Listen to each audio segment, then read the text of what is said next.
kitaabka labaad marka wuxuu ka hadlayaa waxaan weligeed hore loo qorin xataa aan jirinba marka waa daraasa meydaniya intiisa badan yani maxaa jira waxyaabo badan lagama qorin waxyaabo aan la qorin marka taariikh maadaama aan la qorin taariikhda kitaabka labaad ka hadlaa waa taariikh bulsho waxuu fasirayaa marka taariikh almujtamac almadani mujtamaca madaniga soomaaliga goorma uu la balowda soo u hagaaga soo gaaray mujtamaca madaniga waa kan iskuulladan sameeyey jaamacadahan sameeyey dadka kala celiya masaalixii dowladaha dadku ay noolaadeen ganacsi sameeyey taas maxaa marka mujtamaca madaniga asugu balowday islaamka xagee uga jiraa ma jiri jira weligiis waa qayb ka mid ah qaybaha fasiraya waxuu fasirayaa gabdhaha soomaaliyeed haye siday taariikhda usoo galeen siyaasadda ilaa waxaa waaye dad badan waxay u maleeyahayaan mogta inaysan dowrba lahaa jirin soo maha marka waxaa waaye intaas keliya ma ahee mujtamaca madaniga markaan qoraayo waxaan qoraayay waxa la yidhaahdo iyo gabdhaha taariikhdooda markaan qoraayo say mushaaraka siyaasiya uga soo qayb galeen waxaan qoraayay mujtamaca soomaaliga markaan darsayo waxaa soo baxday caqliyadu waa caqliye jamaaci mujtamaca soomaaliga jamaaci ah ruux micno ma lehee reerkiisaa micno leh war maxaas maxay tahay ruuxii marka dadkii haddii reerkaa micno la yidhaahdo oo ruux micno ma leh dadkii waa isku kaw muusasooda muxuu yiri isku kawaana yiri halmano isku jin walaalo isla dhashay aan nahay oo wuxuu yiri oo 9 bilood ku dhashay ha iga kor marin kaama kor maraayo isku jurub aan noqon isku kaw waxuu ka hadlaa moogtahay niman siyaasiyiin oo raba in madax samaystaan waa moogtahay oo diidana in madax loo noqdo diidana moogtahay haddii marka la yidhaahdo caqliye jamaaci ahaa lagu fikiraa ruuxii wax bartay iyo kaan wax barana waa isku kawa saasmata abtirsiina waaye isku abtirsiina waaye isku reerka ka dhasha waa xubin madax ka tiris waa micno ma leedahay marka shakhsiyaadka ummadda wax taray amba culamo ha ahaadaano ama siyaasiyiin ha ahaadaano ama dad muslixiin ha ahaadaano ee soomaalidu uu taariikhdooda maqlabi maysido saa darteed mujtamaca soomaaliga misaal ma leh qudwo lagu daysada ma leh role models ma leh marka aan qoraayo bulshada reedka markaan qoraayo waxaan qoraayo role models bulshada reedka soo maray waxaan ka soo bilaabaynaa ninka la yidhahdo Faarax Omar 1925 ki sameeyey wuxuu sameeyey jamciyaddii aljamciya alislaamiya ka sameeyey cadan ka sameeyey oo halgan ingiriiska la halgami jiray oo waqtigaas looyarna kasoo hindiya kasoo noqday meesha ku qoranta waa arki doontaa taariikhda arki doontaa kasoo bilaabay halgankii jamciyaadkii yararka ahaa ee khayriga ahaa samaysan oo iskoolada furi jira oo agoonta hay jira waqtiga isticmaalku jooga ka hor iyo isticmaalka bacdi ayaa ku qoran shakhsiyaadkooda ku qoran marka nin kastaba shakhsigiisa masawirkiisa ku qoran taariikhdiisa gaabana ku qoran si loo ogaado dadku ma sinee qaaraa wax dheer kuwa kale marka waa soo wadayaa waa imaanaysaa waxaan imaanaynaa mataqaanaa waxaan imaanaynaa waqtiga saxwada bilowgeeda ahayd sheekh maxamed macalin ku qoran sheekh maxamed macalin xasan oo sheekhii saxwada sheekha u ahay wada ahay kulligeed taariikhdiisaan qoraynaa waa soo soconaynaa waxaan imaanayn waa soo wadaynaa ilaa ugu dambaystii waxaan keenaynaa bulshada reerka ah mucaasirka ah waxaa taariikhdiisa ku qorantaa marka dambe Dr. Cali Sheekh Axmed Abubakar oo tacliinta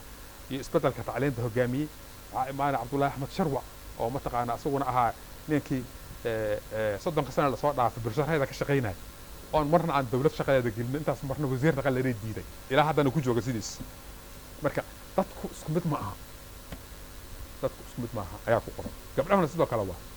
taariikhda gabdhaha ee dumarka gabadha ugu horeysa doorasho gashaa ku qoran 69kii oo xataa soo gelin Ceelbuur laga soo bilaabo gabdhihii khatarta waqtigii ahay gacaanka madaxda naqada ku qoran muraad garaab iyo ku qoran iyo gabdhihii mataqaanaa bilaabo mataqaanaa abaabulada dumarka waxaa ku qoran mataqaanaa carta waqtan soo gaarna gabdhihii soo burmad garoobay ilaa ugu dambeys aan ka keenay gabadha ra'iisul wasaare ku xigeen noqoto maaragtay iyo wasiirka arrimaha dibadda marka taariikh gabdhaha waxaa kale tooda meeshaan ku qoran oo waalidka labaad aan ka hadlaynaa Soomaaliga الهوية الصومالية amba identity-ga Soomaaliga waxa iska bedelay lixdanka soo ahaa meel Soomaali maanta hadda dadka qaar waxa qabaan dadka Soomaalida waa Soomaalida hore ma aha Soomaali cusub waa wasbedesha completely isbedelkaas completely ku dhaco identity-ga waxa la yiraahdaa mataqaana yaa tahamadu jira man anta mugta wax badan sheegi kartaa nim iyo naagaal identity naqanaay waxaan naqanaay identity marka laga hadlayo qoyska oo dhan kulligeed family hebel aan nahay dhimaanaysa reer hebel aan noqon karnaa reer ceelbuur aan noqon karnaa reer muxuu ahay gaalkacayaan aad dhihi kartaa ma deegaanaad sheegan kartaa Soomaaliyan aad dhihi kartaa muslimna aad dhihi kartaa adiga ma ogtahay man anta markii lagu yiraahdo waxay ku xiran tahay meeshaad joogto dadka la falgalayso waxaad u sheegaysaa ma ogtahay ay ku xiran tahay Soomaali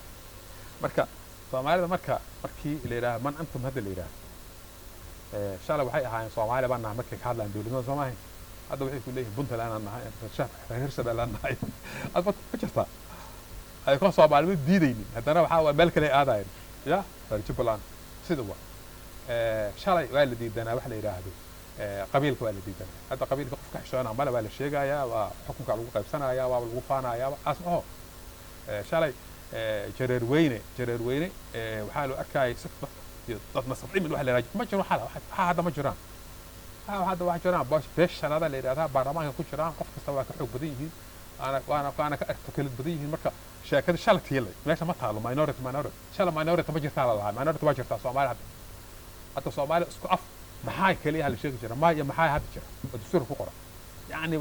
waxaas ku qoran yani isbedelka ku dhacay shalay dastuurkeena waxa ku qoran shariica islaamka soo horjeeda lama sameey karo dastuur hore saas ugu ma qoran jira marka isbedela wuxuu ku dhacay sida bulshada Soomaaliyeed ay sheeganayso haddii rabta ficilkeedu tacbaan ha ahaado laakiin waxa maskaxdooda ku jira isbedesha marka taas analyskeeda ayaa ayadana ku jirta laga hadlayo marka in la fahmaa rabaa bulshada Soomaaliyeed way isbedeshay bulshada tii hore ma aha aqliga horena ma shaqayhaayo waxaa rabaa marka aqli cusub oo la falgalo bulshada cusub isbedelka ku dhacay dhaqaale ahaan isbedel ku dhacay bulsho ahaan isbedel ku dhacay siyaasad ahaan isbedel ku dhacay maxaa ahaa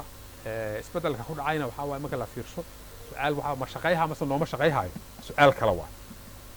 ma fiican yahay mase waa xun yahay su'aal kale waa laakiin waxaan ka warramaynaa horta isbedelaa jira aad iyo aad u badan waa marka ay la tahay qodobadaasaan ka hadlaynay qodobada kale toodaan aad uga hadalnay waxaa ayadana kamida